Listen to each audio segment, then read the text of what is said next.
Abantu bangi tebalina mpisa ya ssente. Abantu bangi nga ssente bw'azifuna zitandika okumuvuga kya bulabe nnyo okuba nga si ggwe avuga ssente naye nga ssente ze zikuvuga. Abantu bangi ng'olukwata akakadde ng'atandika okulaba obuvunaanyizibwa, atandika okulaba ebizibu, atandika okulaba ebyetaago.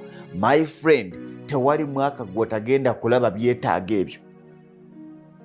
Abantu bangi ng'ekimulemesezza okutuuka ku buwanguzi bye just yeetaaga discipline ya ssente. Yeetaaga akagambo sirinaawo.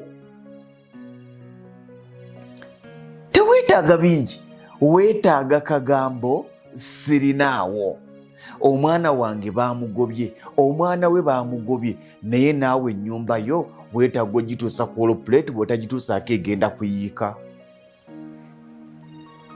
Teriba ttima discipline ya ssente.